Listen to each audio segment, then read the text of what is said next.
llamo a la reflexión al matrimonio presidencial. Entonces, lo primero que le digo es, dejen de negar la realidad. Entre la pueblada, entre comillas, del campo. No estás en el límite de... Uno no puede pensar que estás en el límite de una especie de... No voy a decir golpismo, pero de generar 100 días tiene. Yo no sé si es lo mejor del mundo, pero no hay que dejarlo andar. Yo estoy defendiendo el campo.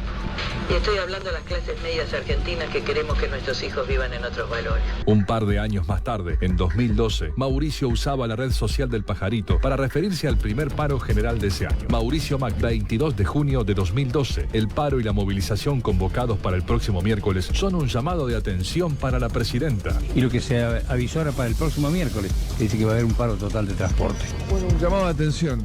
Espero que el gobierno escuche que hay algo que no funciona, empezando por la inflación. No se puede convivir con una inflación de 2 dígitos. Meses después, Macri y Frigerio también celebraban un nuevo paro general desde las redes. Mauricio Macri, 19 de noviembre de 2012. Nunca estuve a favor de los piquetes, ni voy a estarlo ahora, pero hay que escuchar los mensajes del paro y el 8N. Rogelio Frigerio, 20 de noviembre de 2012. El del 20N es un paro legítimo a un gobierno Nacan Pop que le cobra ganancias más impuesto inflacionario a los trabajadores. Rogelio Frigerio, 22 de noviembre de 2012. Paro 20N. Los trabajadores adoptaron el paro porque es la única forma que encontraron para despertar a un gobierno que niega los problemas sistemáticamente. Es un reclamo legítimo. Ahora, Mauricio, usted lo que dice es que entonces este paro le está poniendo un límite a la soberbia de la presidenta. Esto es lo que plantea usted. Sin duda, porque la sociedad expresa que nadie tiene un cheque en blanco. Ya en 2013, Carrió convocaba públicamente a un cacerolazo para defender la República. Al pueblo de toda la nación y cualquiera sea su bandería política, estamos entrando en una dictadura idéntica a la del año 76 con supresión de las instituciones. Yo los convoco e invito a las otras fuerzas políticas a convocar. El que esté en su provincia vaya a su plaza, el que esté aquí vaya al obelisco, a la Plaza de Mayo. Pero no solo Lilita agarró la olla y el cucharón para protestar. Miren lo que decía Mauricio en la previa del cacerolazo. Mauricio Macri, 17 de abril de 2013. Falta un día, que nadie se quede callado. 18A. Pese a que bajemos de la soberbia, que el gobierno abandone la línea de la intolerancia, de la prepotencia. Acá es un problema. Una sociedad sigue teniendo problemas de pobreza, de inequidad, de inseguridad, de falta de inversión. Pero lo primero que le digo es, dejen de negar la realidad.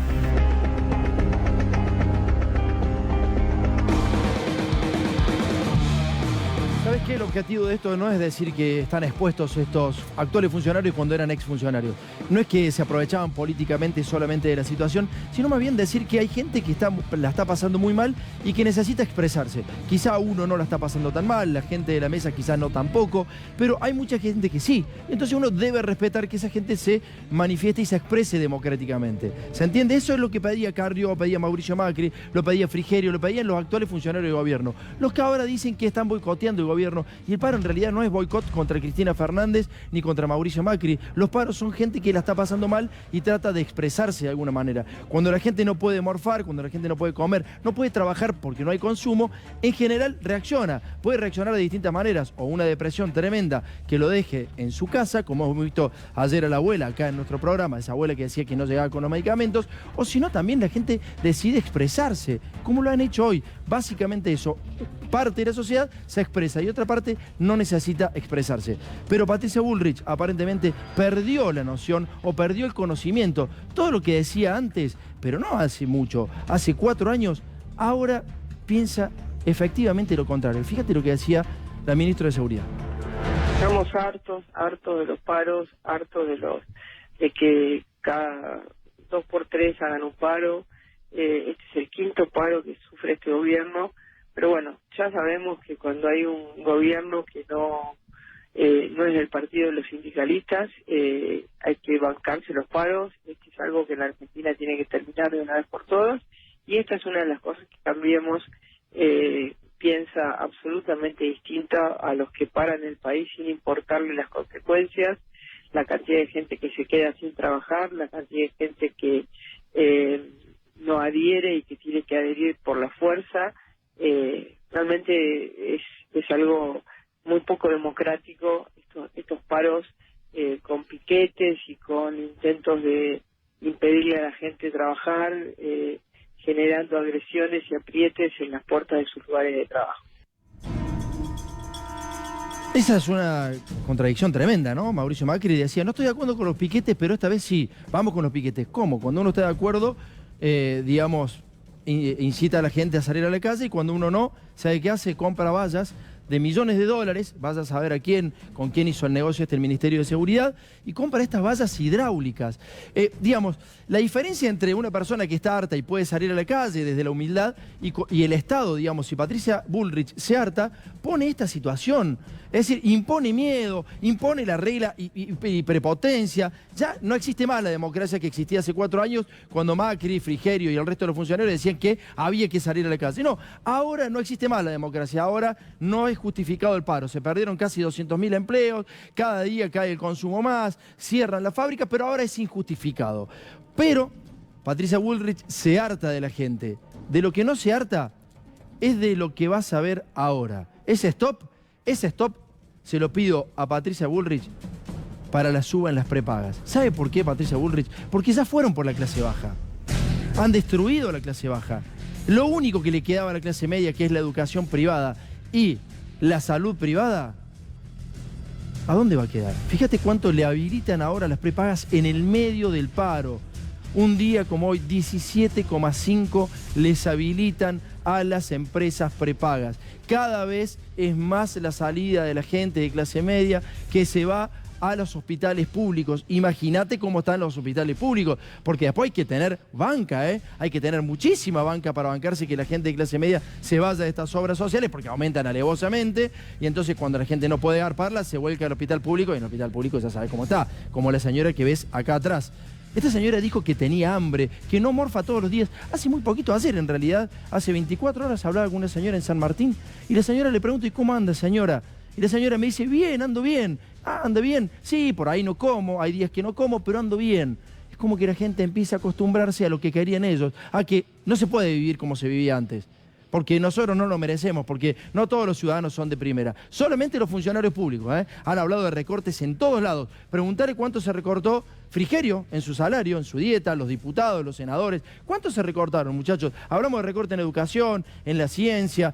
Eso tienen que cobrar 2 mangos. Ahora, nunca lo vas a ver a Frigerio sentado al frente del Moro y en quién quiere ser millonario. Porque no la necesitan. Porque nosotros les estamos garpando el sueldo que ellos quieren cobrar. No hay recortes ahí. Bueno, hay una cosa peor. Después de que Ramos Padilla siga y te mostramos acá punto por punto las pruebas de una causa muy compleja donde hay gente de la CIDE, funcionarios de gobiernos, donde hay para inteligencia, después de eso, donde hay un fiscal que se lo ha llamado a declarar imputado, está imputado, en el Día del Ejército te muestran esto. Esto es poder. Eso es impunidad. Esto es poder. Ahí está Macri y está Stornelli a tan solo un banco, frente al ejército. ¿Querés meterte con ellos? Acá está el ejército, muchachos. Acá está la fuerza. Mirá cómo se caga de risa Stornelli. No sabemos si se le está riendo a Ramos Padilla o si está riendo de un chiste que le hizo a alguien por ahí, algún funcionario. Se ríen, encima se ríen. Pero ¿sabes cuál es el problema de esto? Es que esta foto es adrede, ¿No crees que estas imágenes no han sido cuidadas, perfectamente cuidadas? Los mensajes políticos vienen a través de fotos, de imágenes. En el día del paro se celebra el Día del Ejército con Macri y Stornelli al lado. ¿La tenés clara? Por si quedaba alguna duda de cómo es la mafia, ahí está la fotito, los dos riéndose en el Día del Ejército. Tienen el poder, ¿Cómo anda, Pablo? Buenas noches. Hola, Tomás. La verdad que pensando lo que debe estar pasando por la cabeza del juez Ramos Padilla cuando tiene al fiscal citado en la declaratoria, rebelde hace cuánto, Ariel, ¿un mes? No, más. 2 meses. Más de 60 días. 60 días, y hoy el presidente de la Nación lo sienta a 5 metros suyo. Un mensaje para Ramos Padilla que yo creo que es un mensaje para el juez y una agresión enorme al sistema de justicia. Lo que vamos a ver ahora, antes de hacer el anticipo, Ariel, me están pidiendo que veamos el título de Clarín. Está Darío Stanraiver ahí al frente y le agradecemos mucho. Por favor. Yo lo admiro a usted, Lo sé, por eso vine. Vine especialmente porque sé de su admiración y me siento como muy mimado. Bueno, muchas gracias. No, digo, ahora hay que tener fundamento en lo que digamos todo, porque está el filósofo, si no nos va a encontrar algún pelo... ¿Solamente hoy? Sí, solamente hoy. Bueno, vamos a ver qué decía Clarín. Ayer a la madrugada leí el título del diario Clarín cuando salíamos del programa. Fíjate lo que decía del paro Clarín, la interpretación que hay lícita, obviamente, estamos en democracia. La CGT arrancó a la medianoche su quinto y posiblemente último paro general contra Mauricio Macri. Esto era lo que había titulado el diario Clarín. Pero, vamos al próximo paño, Jorge, por favor.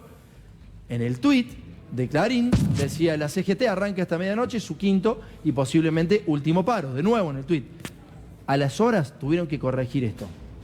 En solo horas tuvieron que corregirlo y poner el título como corresponde. La CGT arrancó su quinto paro general contra Mauricio Macri y ya hay cortes. Se ve que la gente puteaba mucho. Hay un centro de cómputos en Clarín en donde justamente receptan la cantidad de opiniones de la gente. Y bueno, se ve que era muy fuerte y evidentemente... Sí, señor. No, estoy pensando que además en términos de interpretación de los títulos, que es algo muy interesante, podemos pensar que también Clarín está preanunciando que Macri no va a ser reelecto, ¿no? Entonces que es el último paro contra Macri, porque después Macri se va. O sea que se puede leer al revés. ¿Vos creés? No, pero bueno. Pero ¿qué es lo que se intenta en este mensaje? En serio, digo, a ver, vamos a hablar, digamos, realmente de lo que quien consume Clarín no cree lo que dijiste recién. Entonces, ¿cuál es el mensaje de que este es el último paro contra Macri? ¿Cuál sería? No, bueno, claramente se buscan instalar ideas, construir sentido común. Yo creo que los medios de comunicación tienen ese rol, ¿no? Digo, se presentan como medios que vienen a transparentar una realidad y lo que hacen con la realidad es conducirla. No digo crearla, que es demasiado, pero sí constituirla, direccionarla. Me parece que se va como germinando algo y entonces empieza a circular la idea, ¿no? Me parece que ese es el rol y lo hacen bien, digamos. Si algo hay que destacar de los grandes grupos mediáticos hegemónicos es que el trabajo lo vienen haciendo bien. El único momento que fue realmente interesante como para cuestionarlo fue el triunfo de Cristina en el 2011, ¿no? Claro. Que con todos los diarios en contra, sin embargo, no se pudo. Pero me parece que hay una construcción del sentido común que va más allá de los contenidos, sino de cómo, digo, me preocupa más que lo que escriben en los títulos, el rol que tiene el titulismo en nuestra sociedad. Porque estamos todos titulando todo. Claro, y sí, titular es reducir. Digo, es un pensamiento reduccionista que está buscando el impacto. Darío, hoy. Vos sabés que los mensajes tienen que ser cortos y tienen que entrar. Entonces, es parte del consumo hoy discursivo, digamos. Hay que reducir porque con eso llegamos. Me preocupa mucho más eso, porque más allá de que Clarín o La Nación o Página 12 titulen como titulan, el tema es que después, en la sociedad civil, hablamos entre nosotros titulando, claro, ¿viste? Sí, entonces sí. Permea ese formato y el formato es el que nos caga la cabeza. Después los contenidos pueden ser unos u otros, no importa. Lo que importa es cómo se construye sentido común. Ariel, ¿con qué vamos hoy? Dale. Vamos a tener en exclusiva la declaración de un empresario que dice, confiesa haber estado junto a Marcelo Sebastián D'Alessio participando de una maniobra extorsiva vinculada también a la causa de los cuadernos. ¿Por qué? Se trata de un empresario que lo puedo decir directamente porque él lo confiesa sin el condicional, que se reunió con los hijos de Ricardo Barreiro, ex secretario privado de la presidenta Cristina Fernández de Kirchner, de la expresidenta, y les dijo que para poder desviar la atención judicial que había sobre ellos, para poder lograr sacar a su padre de la cárcel en aquel entonces, octubre del 2018, tenían que tener como abogado a Marcelo Sebastián D'Alessio. Bueno, este empresario se presentó en indagatoria, lo confesó, se hizo cargo de haber estado allí y además introdujo en el expediente un nombre muy, muy poderoso. En instantes los documentos. Bien, perfecto. ¿Cómo anda, Jorge? Buenas noches. ¿Qué tal, Tomás? ¿Cómo estás? ¿Fue un fracaso el paro? ¿Cómo fue? No, para nada. Fue un paro muy contundente y muy probablemente el paro más importante de los últimos años. Y para dar una idea de esto, tenemos que analizar lo que es el movimiento obrero argentino. Es muy diverso, muy disperso y uno encuentra en el movimiento obrero desde expresiones de la ortodoxia peronista hasta la izquierda más radical. Hoy todos estuvieron en la calle protestando. Eso indica que algo está ocurriendo, digamos. Que no es una cuestión de interpretación, sino que el mercado de trabajo está mal, que las cuestiones que llevaron al paro son muchas y que el descontento es generalizado en todo el movimiento obrero. En un ratito escuchamos nuevamente a Axel Kicillof, tenemos la nota, el resto de la nota, porque vamos a hablar del Fondo Monetario Internacional y cómo ver economía. Te pregunto, Andrés, en el medio del paro se aumentan las prepagas, ¿esto es intencional? ¿Cómo lo ves? No, mira, me parece que el aumento de las prepagas lo que es una marca más en una serie de aumentos, ¿no? O sea, lo que muestra es que la realidad por la que protestan los trabajadores tiene que ver con eso, con que el sueldo, su ingreso está creciendo por debajo de los precios. Nosotros calculamos un 15% más o menos en promedio. Los sueldos respecto al año pasado, cuánto perdieron contra la inflación. O sea, que ganaba 100, le sacaron 15 pesos, pasó a ganar 85 pesos. Y eso se refleja en, bueno, ahora aumentaron las prepagas, que también, obviamente, un sector de la clase trabajadora, por ahí el más elevado, utiliza las prepagas, aunque mayormente la obra social, ¿no? No afecta directamente a los sectores que protestaban. Pero muestra el indicio. Pero lo que es preocupante es la situación económica. Yo creo que el gobierno tendría que tomar nota. Lo sabe, ¿no?, el gobierno, que la situación es preocupante, pero lo que tendría que tomar nota es, más allá de las cuestiones políticas, coyunturales, los tiros y aflojes electorales, de que este rumbo de la economía es inviable. Es inviable. O sea, no es una cuestión de gustos. Vos no podés conducir una economía en crisis permanente, en destrucción de empleo permanente, y lo que le prometés a la gente es que vas a acelerar el rumbo de una economía que cada vez pide despedir menos gente. He visto últimamente, no hay que hablar de encuestas, está claro, son todas operaciones, está todo bien eso, ¿no? Pero digo, el gobierno no está mal todavía, digamos, como debería estarlo con la economía en cómo está. La economía está partida absolutamente, lo sentimos todos, lo siente cualquiera. Desde el comerciante, al docente, al que con el que hables, está mal, la está pasando mal, la generalidad de la sociedad. ¿Por qué, si vos me hablas de esa economía que está como está, por qué la sociedad sigue bancando esto? ¿Cómo es? Me parece que hay sí, porque hay la generación de un discurso y una opinión, y a veces sectores de la oposición son funcionales a la idea de que el problema económico es irresoluble, entonces la única solución para este problema económico es continuar por este camino de desdicha económica. ¿A qué te referís con la oposición que es...? Sí, la oposición que justifica el ajuste, que vota leyes a favor de reformas, que pide el Fondo Monetario Internacional, o sea, y mismo sectores que hablan y plantean que, bueno, sí, lamentablemente no hay otro camino que seguir con el Fondo Monetario Internacional haciendo estas políticas.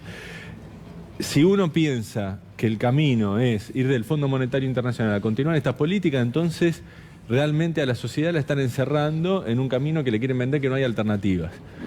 Y lamentablemente en Argentina, lamentablemente para los sectores conservadores, hay muchísimas alternativas. Hoy la Argentina tiene superávit fiscal y externo prácticamente. Porque no hay importación. No, claro, pero tendría superávit fiscal y externo si estuviera nuevamente en una cesación de pago de la deuda. Claro.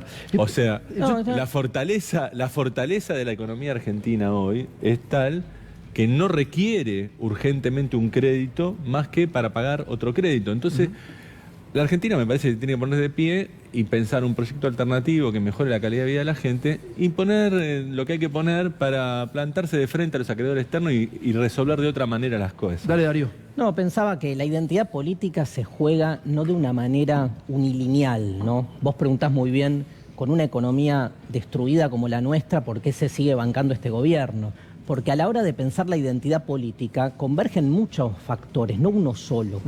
Digo, esto es más del siglo pasado, la idea de que por ahí la ideología o una única causa totalizaba nuestra forma de relacionarnos, ¿no?, con la identidad política. Hoy la identidad política está fragmentada. Digo, vos podés estar totalmente consciente de que la economía es un desastre, pero te es mucho más fuerte el odio al kirchnerismo, que es algo que se fustiga, que se construye. Digo, a la hora de definir una identidad política, en tu interior habitan muchas facetas, ¿no? Nietzsche decía que el ser humano no es unívoco, sino que cuando le preguntaban a Nietzsche quién era él decía, ¿quién soy yo? Un campo de batalla. Porque acá dentro habitan muchas identidades.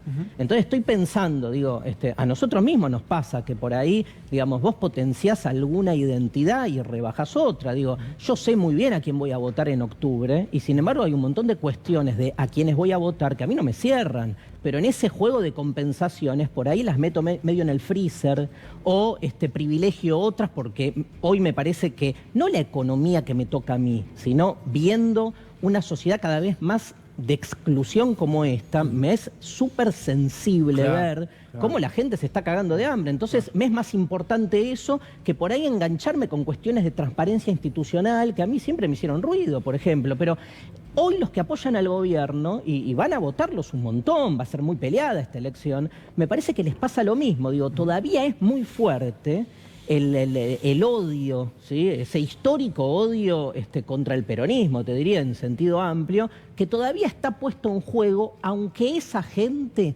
vea degradada su calidad de vida en estos 4 años. Es realmente increíble, pero ese es el discurso. Pero es que el discurso no solamente político, Pablo. Déjame decir lo que recién hace un ratito pasaba en otro canal. El fiscal que ayer aludió y que nosotros, Lázaro Báez, y que nosotros teníamos pruebas de lo que había dicho, porque además las pruebas están en la web, muchachos, hay que buscarlo nada más, se refirió a la entrevista que le había hecho el canal K5N, Kirchner 5N. Yo digo, o este fiscal es muy cínico o es un pelotudo, que probablemente lo sea, porque evidentemente cuando entran no entran por concurso, entonces no sabes si la persona es idónea para el cargo o no. Pero evidentemente que está jugando un rol político. Este señor está jugando un rol político desde el mismo momento en que él se diferencia, no dice no es verdad, nunca dijo no es verdad, porque además tengo las pruebas, fiscal. Lamentablemente tengo las pruebas, no solamente del audio que está circulando en la web, sino están las pruebas de que usted hizo lo que hizo. Es una cuestión de tiempo, yo las vi, fiscal. Entonces, lo que uno puede pensar es que este fiscal se define políticamente y como seguramente ha tenido muchas presiones en las últimas horas, lo que dice, no, los muchachos son kirchneristas. Y sabe, fiscal, yo no soy kirchnerista. Nunca había hablado con Lázaro Báez. De hecho, lo hicimos al aire y lo sorprendimos que estaba al aire. Llamó a su abogada para interceder en el programa, para hablar, y por eso fue la desprolijidad, fiscal. ¿O usted se cree que nos gusta salir con un micrófono y un celular en la mano? Fiscal dijo su verdad, y entonces usted tiene que interpretar esa verdad, porque lo que dijo es que usted no había investigado las obras que él tenía con Mauricio Macri, cuando eran socios. Cuando Báez era socio con Mauricio Macri, usted no investigó esas obras, fiscal. Y eso es muy raro. Que hubo aprietes en la cárcel, hay pruebas, fiscal. Y que usted apretaba a los hijos de Báez, lo dijo usted, fiscal, a un periodista de Clarín. Y que a eso lo apoyaba la Embajada de Estados Unidos, se lo dijo usted a un periodista de Clarín. Entonces puede ser que nosotros seamos K, Q, lo que usted quiera decir, pero esa es la realidad y tiene que responder respecto a esto. Pablo. El dato sobresaliente, y me engancho a lo que dice Darío, es que en esta fragmentación de identidad política también hay una fragmentación de sentido común, ¿o no? Tremendo, sí. Sí, pero decís de parte de los que apoyan al gobierno. De parte de todos, si se quiere. De hecho, hablamos recién de un fiscal que para defenderse plantea una cuestión de identidad política y no una cuestión sobre verdad.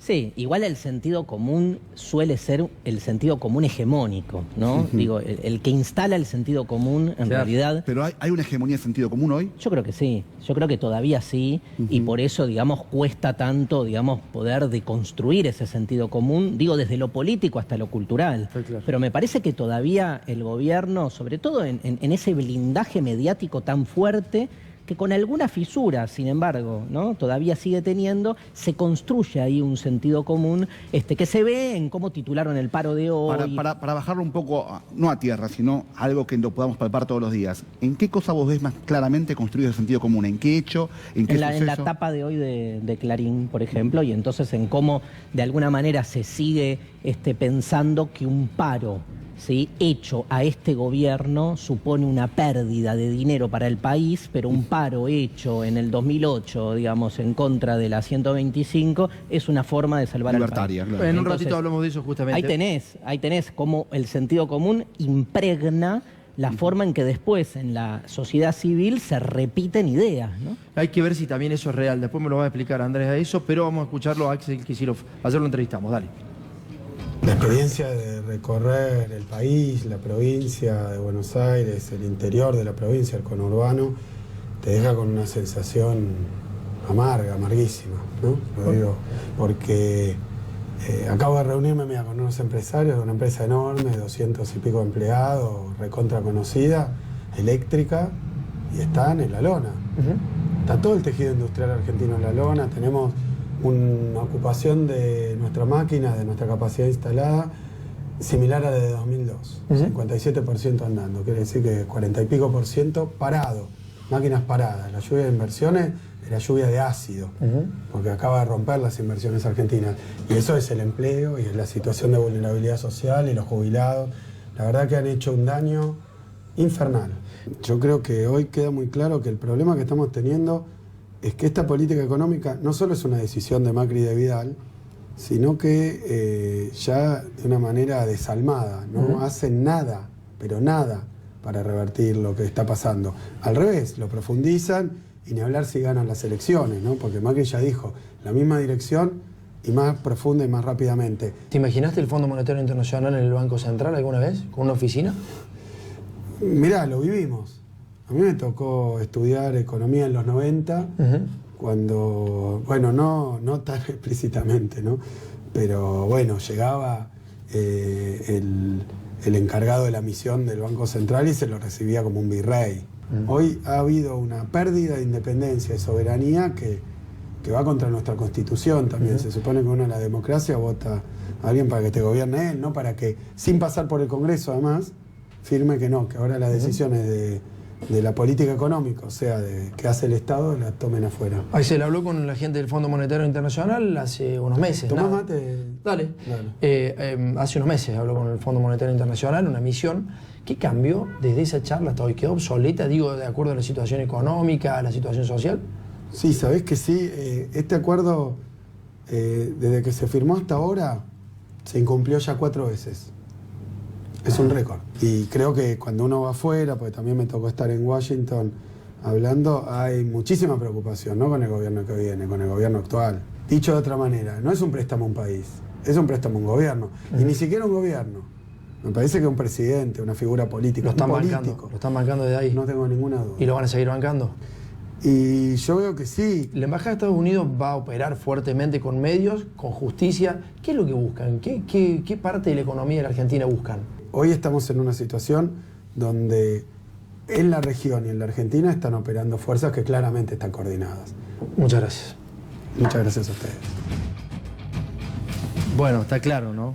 Ya me explicás, Andrés, un poco de lo que dijo recién Axel. Quería decir algo, Jorge, dale. Quería decir algo de la tapa de Clarín, porque a mí lo que más me llama la atención no solo es el titular, que me parece que lo más curioso es que vislumbra pocas posibilidades de reelección de Macri, sino que está mal redactado y que tiene poca precisión. ¿Por qué? ¿Por qué? Porque básicamente Clarín despidió a los trabajadores que hacían sindicales en la última tanda de despidos masivos y eso se nota en que tiene mala información y que lo que está copiando y pegando abajo es un cable, ni siquiera un cable. O sea, no tiene periodistas especialistas en los despidió en la última tanda de despidos masivos y se nota porque, bueno, ahí, por ejemplo, se ve muy fuerte la presencia del Ministerio de Producción y Trabajo enviando una gacetilla de prensa que es levantada en tapa, digamos. Bueno, ¿qué escuchaste de Axel? No, digo que ya se dedican a otro negocio, ¿no? Ya sabe, un poco más cierran el diario, se dedican a extorsionar y juntar plata, ¿no? Ya se acabó, digamos, la faceta. No estaban haciendo ni eso. la careta pero sin la careta del periodismo. Directamente ya echan los periodistas y salen directamente a apretar gente. Pero no, la situación, lo que hablaban del costo del paro, ¿no? Lo que decía Clarín. Siempre es muy gracioso, ¿no? Yo escribo mitos económicos y siempre que hay un paro espero que venga el costo del paro para agarrar eso y escribirlo sobre eso. ¿Cuánto era? 40.000 millones de pesos. Pero siempre es mágico porque el documento aparece antes que se haga el paro. Cosa que no saben cuál va a ser el acatamiento del paro. Y ellos aparecen con un grafiquito donde ponen el acatamiento por sector económico, el porcentaje de acatamiento, implícitamente cuánto es el costo. Salió 40.000 millones de pesos de 0,22 de PBI. Una cosa que no tiene ninguna realidad. Fíjate vos, hay algunas cosas muy graciosas. Por ejemplo, le ponen casi implícitamente un 100% de acatamiento a sectores que tienen mucho empleo informal, construcción, servicio doméstico. Y después agua, electricidad y gas le ponen 0% de acatamiento, 0% de pérdida. Cuando para la industria, paran todos los sectores, obviamente el consumo de electricidad baja porque es la proveedora de electricidad. O sea que era un dibujo que no tenía ningún fundamento. Pero por el otro lado que decíamos, una industria, por ejemplo, que está trabajando al 57%, que ese es el verdadero costo no del paro, sino de un programa económico que hace que haya un 43% de la industria parada todos los días. No un día al año cuando hay un paro. Todos los días está parado el 43% de la industria porque este programa económico hace que la economía... Cada 2 días hay un paro. Sí. Cada 2 días hay un paro. Cada 2 días hay un paro. Con este gobierno la economía está cada 2 días haciendo un paro. Entonces eso lo que muestra que en realidad el costo del paro no es el costo, es el costo de la política económica. El comercio que decían, no, los comerciantes que dejaron de vender. Con la caída de ventas que hay, están cayendo 15-20% la venta de los comercios respecto al año pasado en cantidades, ¿no? Descontada la inflación. Imagínate que para un comercio un día de no vender no es pérdida, porque bueno, el tipo que no fue a comprar ese día irá al otro día a comprar al negocio y no se va a encontrar con el negocio tapado de gente y no puede entrar, pero no porque se acumularon 2 días. Eso, ¿viste? ¿Cómo?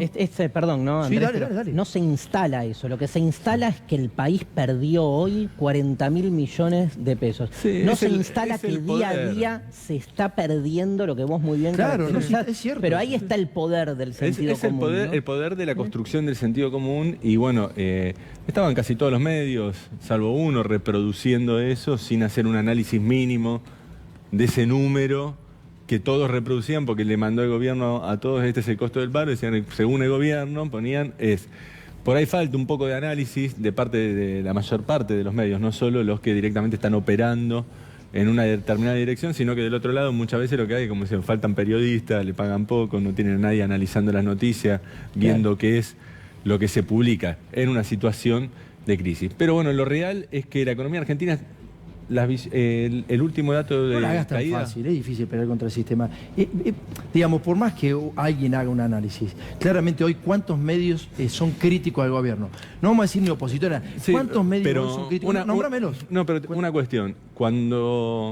Cuando hay un paro para un gobierno, lo que vimos hoy está siempre.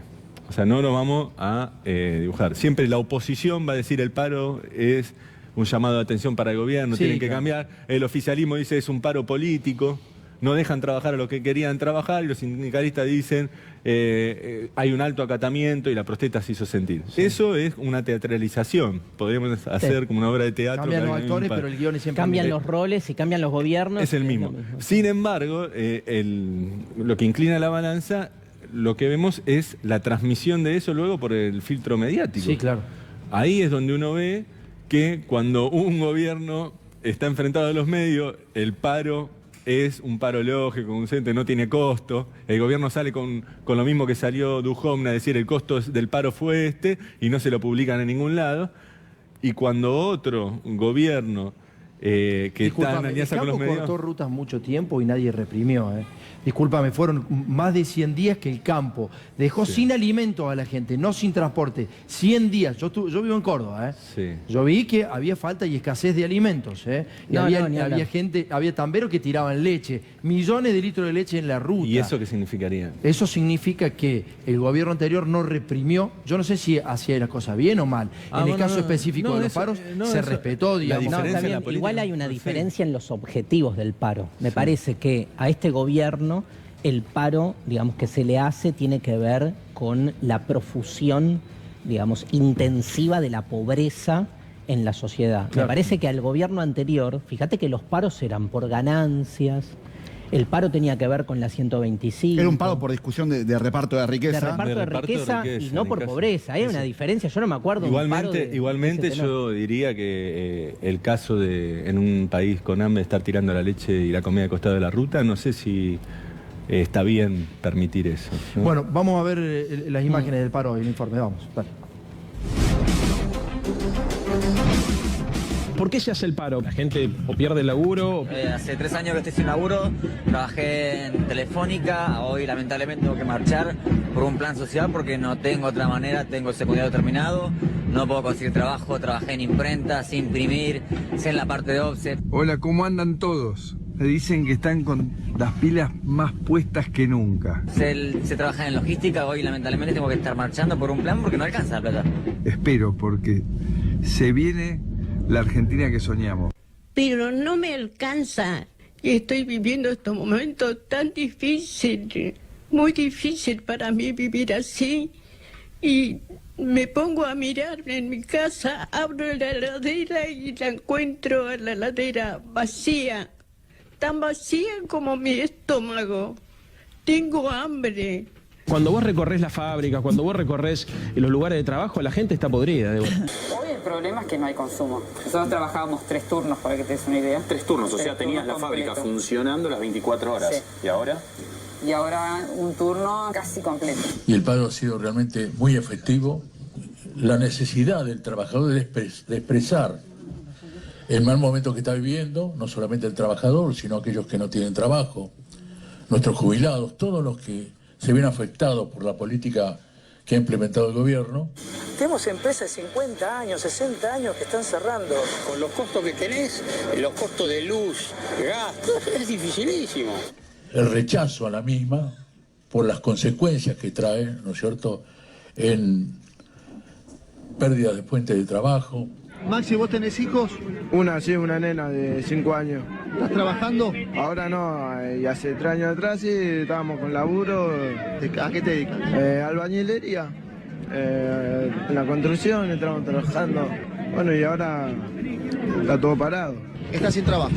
Sí, estoy sin trabajo ya, bueno, hace 3 años por ahí no consigo trabajo en ningún lado. Estás acá porque no tenés trabajo, no porque tenés ganas de estar acá. Sí. Creemos que es importante no solo la libertad de trabajo, sino el orden. La estrategia que hemos llevado desde el Ministerio de Seguridad es clara, impedir cualquier intento de bloqueo a las entradas de Buenos Aires. Y quiero, acá está, hola. Acá está, mostrarnos tu herida. No, estábamos parados y empezaron a tirar tiros con los compañeros, con los gases, todo. Esta es la política de Macri. Vení. Hola, ¿cómo andan todos? Me dicen que están con las pilas más puestas que nunca.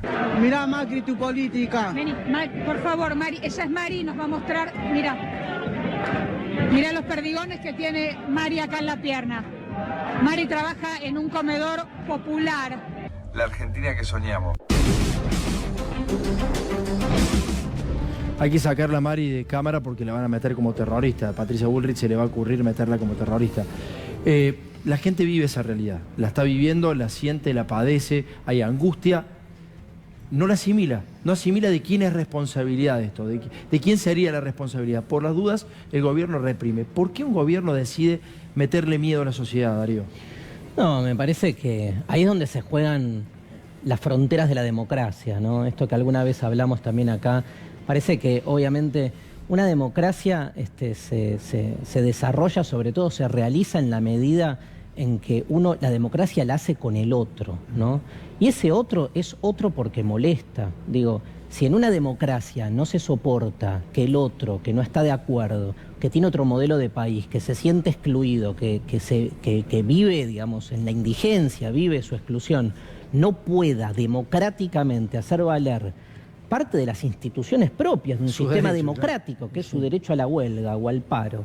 Entonces, digamos, está todo podrido, porque me parece que la clave de la democracia, justamente, es que en una democracia nadie tiene la verdad absoluta. Digo, es imposible que convivan en una democracia, Tomás, la verdad y el respeto al otro, ¿no? Digamos, tiene que circular la idea de que el otro puede pensar distinto que yo y puede tener un modelo de país distinto. Y hay que bancársela. Y bancársela no es esa paja de estar todos abrazados, pensando todos, tirando para el mismo lado. Digo, la clave de la democracia es el disenso. Y se construye desde el disenso, como se construye el disenso en tu casa o en mi casa, con nuestra familia, que estás todo el día discutiendo qué vamos a comer a la noche, ¿viste? No es que estás todo el mundo, entonces se pliega y se da un consenso así idílico donde justo a todos se nos ocurrió comer la misma comida, ¿no? Lo mismo pasa en una democracia civil como la nuestra. Entonces, sobre todo, una parte de la sociedad que vive la exclusión, digo, día a día,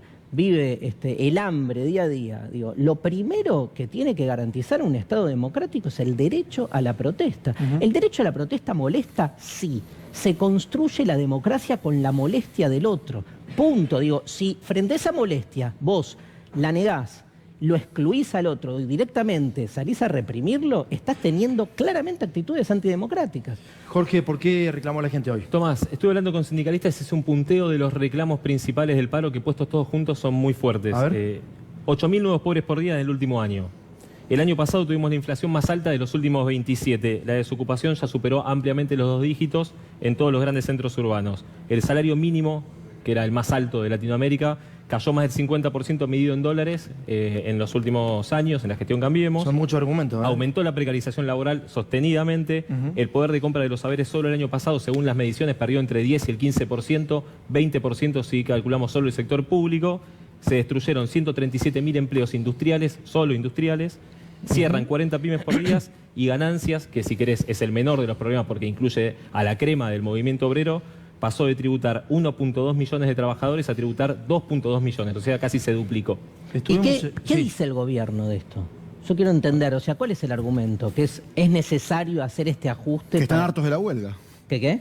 Que están hartos de la huelga. No, pero todos los datos que da él que son contundentes. El relato del Pero gobierno Bullrich dijo eso, estamos hartos de la huelga. Esa fue la respuesta oficial. El relato del gobierno en relación... El relato es el del esfuerzo, digamos, ¿no? La necesidad del esfuerzo. El relato del gobierno es, venía la economía bien, hubo un accidente. Pero también... Pasaron cosas, se cayó y ahora la estamos levantando. Me gusta más lo de Jorge. Y ustedes no ponen la traba cuando la estamos levantando. levantando. Cuando la estamos levantando. Ese es el relato del gobierno. El tema es que no la están levantando. Pero te piden los sufrimiento. Los números muestran que nos están tirando palada de tierra arriba y nunca para, digamos. Es un sufrimiento aparte eterno, porque es como que nunca se termina, ¿no? Porque, digamos, si te piden sufrimiento, vos decís, ¿hasta cuándo? ¿No? Y siempre viene como la promesa inmediata que nunca se cumple. Tipo, mañana vas a estar bien. El segundo semestre.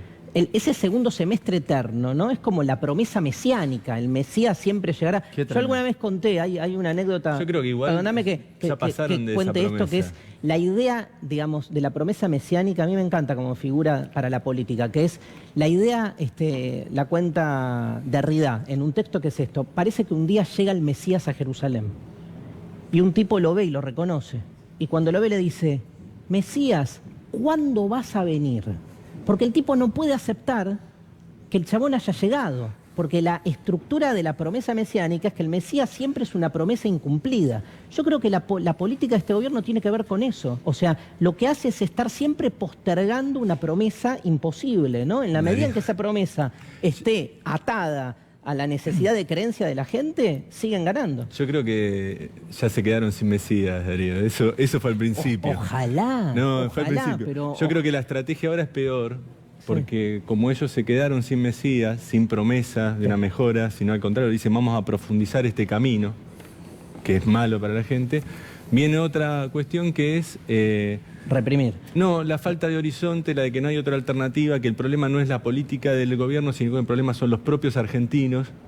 Y entonces viene una idea de autodenigración nacional, de bajar la autoestima de los pueblos, para que acepten mansamente la idea de que nunca va a haber un futuro mejor, que esta es la realidad que nos toca y que nos tenemos que adaptar a ella, porque la culpa de esto somos nosotros. Pero este era el gobierno, del del entusiasmo. Sí, pero si vos ves los últimos spots que lanzó Macri cuando empezó la campaña, pasó de esa promesa del entusiasmo a gente que decía al final, el problema somos los argentinos. Claro. Entonces ahí es un cambio de estrategia que quiere decir que ya no te pueden vender ni siquiera una promesa.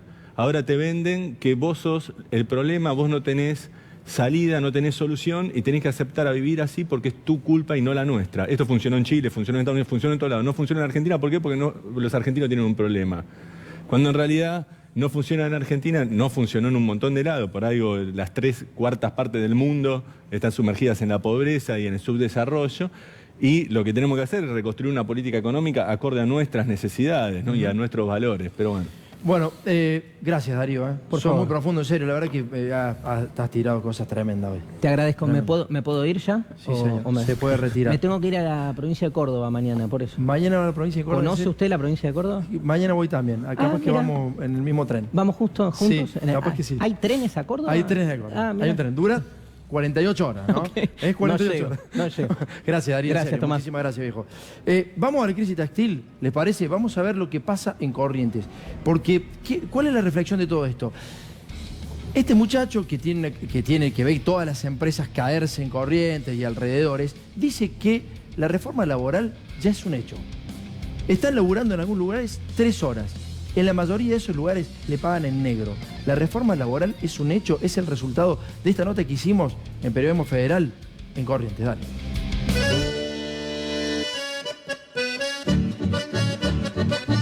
Buenas tardes, Corrientes. ¿Cómo están los correntinos hoy?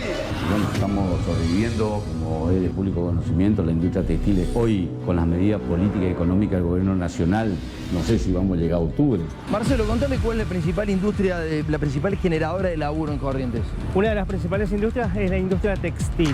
La más importante es la empresa tipo Haití, que en guaraní quiere decir algodón. Es una hilandería que tiene 70 años y que tiene 800 empleados. Y en 70 años, el año pasado fue la primera vez que suspendió a sus trabajadores un mes porque no puede ubicar su producción. Y esto recién comienza, ya estamos creciendo. Nunca en 70 años había parado la producción, digamos. Ni siquiera en la crisis del año 89. Ustedes tienen la principal industria textil del país, digamos, ¿no? Sí, todo lo que es industrial, todo lo que es hilandería, tejeduría, tintorería, la mayoría de las fábricas grandes y sobre todo que están en el interior, como el caso de Corrientes, La Rioja, Catamarca, Tucumán. Todas esas están produciendo al 50% de la capacidad. Sí, al 40, 50%. O no hay perspectiva de que esto mejore. ¿Qué pude hacer yo como presidente? Sacarle el pie encima a los correntinos, darles el lugar para crecer y desarrollarse. Es caótico, importación, tarifazo, las tasas de interés alto para el financiamiento de las empresas. Los empleados cobran un 70% de su salario. Cobran el 70% del salario y se acomodaron los sueldos, los horarios de trabajo y también el stock está tratando de ser ubicado en otro mercado debido a que la producción actual del hilo no está pudiendo ser ubicado ni en el mercado externo ni en el mercado interno. Porque los resultados del cambio se empiezan a ver y que va a permitir que el trabajo, los correntinos lleguen a la Argentina y al mundo. ¿Cuántos trabajadores ocupan entre todas las fábricas? En la provincia, antes del desplome brutal del 2018, pisábamos 2.000 y algo de trabajadores.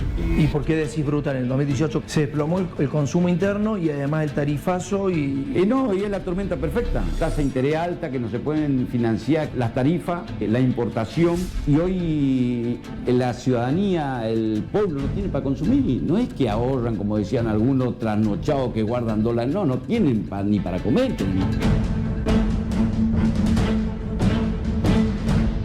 Andrés, todo tuyo, dale. Estamos, si uno dijera, quieren atacar un sector económico, básicamente parece hecho a propósito, es el sector textil. Sí, claro. Aumentarle los costos de la energía. Se derrumba el mercado interno y le abren la importación para que entren productos del exterior. Uno piensa que realmente el objetivo parece ser aniquilarlo y uno puede sospecharlo porque la industria textil figuraba cuando asume Mauricio Macri en el Ministerio de Industria, de Producción, que le pusieron ellos. Hicieron un esquema de 3 sectores, dividieron la industria argentina en 3 sectores, había el que era competitivo, el que se podía reconvertirse competitivo y el que había inviable. Sí. Y ahí estaba el textil. Entonces esto no es sin querer. Jorge, 30, dale. No, que la salida que el gobierno le propone a la industria es la reforma laboral y está comprobado, otro día lo hablamos más largo, en todo el mundo que la reforma laboral no crea empleo, la legislación laboral no crea empleo, por lo tanto, en realidad, lo único que podemos lograr con eso es precarizar un poco más a los trabajadores. Pablo, en un ratito hacemos la reflexión final, ¿te parece? Vamos con Ariel, la verdad. Vamos, Ariel. Bueno, dijimos que íbamos a contar la declaración de un empresario que confiesa que reconoce haber participado de las maniobras orquestadas por Marcelo Sebastián D'Alessio. Se trata de Carlos Liniani, un empresario dedicado al comercio exterior, que está imputado en la investigación. ¿Por qué? Por haberse reunido con los hijos de Ricardo Barreiro, el ex secretario privado de la expresidenta Cristina Fernández de Kirchner, y haberles dicho a ellos que la única forma que tenían en octubre del año pasado de sacar a su padre de la cárcel era cambiar de defensa y además ir ellos mismos en persona ante el fiscal Carlos Stornelli y arrepentirse de algunos delitos que ellos dicen jamás habían cometido. Bueno, este hombre va como imputado, va en indagatoria, se presenta y dice exactamente que fue él quien hizo esto de lo que se le acusa. Estamos viendo en pantalla ahora los documentos. En el primero, bueno, es el acta en el que empieza la indagatoria. Carlos Liniani se presenta por su nombre y vamos a la segunda placa donde textualmente Liniani dice: reconozco que me junté con Pablo, por Pablo Barreiro, hijo de Ricardo Barreiro, y lo que yo le cuento es el speech que me da Marcelo a mí para que yo le explique a él, para que le diga a Pablo, para que agarre su defensa. Él está confesando que Marcelo Sebastián D'Alessio lo manda a decirle directamente a los hijos de Barreiro que si quieren sacar a su padre de la cárcel tienen que cambiar de abogado, dejar de lado la defensa que en ese momento ejercían Graciana Peñafort y Alejandro Rúa y contratarlo a Rodrigo González y a Marcelo D'Alessio. Lo más grave de todo esto es que lo que les ofrecía D'Alessio era contacto con Stornelli. ¿Y qué hacen los hijos de Barreiro en aquel momento? Se presentan ante Stornelli. Stornelli creía que iban a declarar como arrepentidos, pero ellos no hacen eso, sino que le dicen: mire, fiscal, hay un hombre que se nos presentó y nos está extorsionando. Nos dice que para sacar a nuestro padre de la cárcel lo que tenemos que hacer es agarrar la defensa suya, es decir, la defensa de D'Alessio, que entonces tendremos una llegada distinta a la fiscalía y nuestro padre podrá salir en libertad. ¿Qué hace Stornelli con eso? Absolutamente nada, lo deja pasar. Él los quería como arrepentidos. No se arrepintieron, eso no queda registrado en el expediente y decirle no darle curso no hace la denuncia. Pero esto sale a la luz cuando se destapa el caso de Alessio y tanto los hijos de Barreiro como, en este caso, Liniani, quedan involucrados en la investigación. Los hijos de Barreiro dicen, Liniani nos extorsionó y Liniani ahora lo reconoce. Pero hay un hecho más que es llamativo en la declaración de Liniani. Le preguntan en dónde conoce a algunos personajes que conforman esta asociación ilícita que integraba Alessio, entre los que están el fiscal de Mercedes, Juan Ignacio Vidone, el ex espía Rolando Barreiro, y él responde que los conoce de haberse reunido con algunos de ellos en el restaurante Carleto. ¿Y quién más estaba en este restaurante? Dice él, Daniel Angelici, el presidente de Boca. Nadie se lo pregunta. Él de la nada introduce en su declaración un comentario en el que dice: yo los conozco a Vidone, a Barreiro, los conozco a todos de haber compartido con ellos cenas en Carleto, en Puerto Madero. Dice, y ahí nos reuníamos todos los miércoles y estaban dirigentes del fútbol, empresarios, como por ejemplo Angelici. Lo deja por escrito, lo introduce en el expediente. Esto puede generar ahora que el juez Alejo Ramos Padilla tome medidas en relación a la aparición de Angelici en el expediente. Va a meter medio país en cana, ¿eh? Si realmente toma las medidas que tiene que tomar Angelici, el juez, se lleva al presidente de Boca, se lleva a varios funcionarios, Bullrich, no sé, no va a terminar más. Recordemos que cuando Alessio es detenido, o mejor dicho, antes de quedar detenido, le manda un audio buscando una salvación a Paulo Oliveto y le dice: hola Pau, esto se fue de las manos, yo creo que es una interna que tiene que ver con Angelici. Ahí aparece el nombre. Bueno, ahora una persona que estaba involucrada en la asociación, que estaba dentro del equipo que trabajó con D'Alessio, dice también que a los demás personajes los conoció en almuerzos de los que también participaba el presidente de Boca, Daniel Angelici. Nos vamos a ir a la tanda. Entre todo esto, en todas estas cosas que está contando Ariel, que te hemos contado, que está en el expediente, que hay pruebas, que hay grabaciones, Stornelli aparece con Mauricio Macri en el Día del Ejército, se fotografían, se ríen y se muestran con el ejército argentino, con muchos funcionarios y gente de la justicia. Nos falta nadie, ¿no? Nos vamos a la tanda. Dale.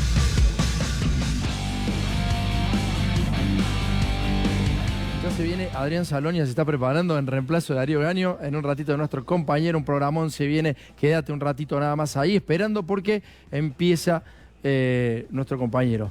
Señor, ¿qué tiene para decir usted? Que me mire con esa cara. Quiero felicitar porque ayer metiste 2 notones. Sí. Uno, en la nota con Lázaro Báez, sí, gran nota. Y la otra, le sacaste un título al señor, casi candidato a gobernador, todavía no está claro si lo es. No está claro todavía, ¿no? No está claro, No hermoso lo que están haciendo con esto, pero no importa. Le sacaste un título muy importante. ¿Cuál? Pregúntame cuál. ¿Cuál? No sé. Bueno, te dijo claramente que el FMI está bancando a un presidente. Vos se lo repreguntaste, él te dijo, sí, está bancando a Macri. Cosa que el FMI no debería hacer, porque el FMI, lo dijo Axel en palabras de él, fue no banca un gobierno, banca una persona. Banca al FMI. Y lo explicaba diciendo, el FMI ya 4 veces permitió incumplimientos de Macri. 4 incumplimientos en cuánto, en 5 meses. En 3 meses, no, dijo en 3 meses, hace 3 meses nos juntamos y 4 veces incumplió. Es muy fuerte la declaración diciendo el FMI, la plata del FMI, que la vamos a pagar entre todos, ¿está hecha para qué? Para bancar al presidente Mauricio Macri. Señor. Para la red. Tomás, lo que viene ahora es la discusión que sigue después del paro.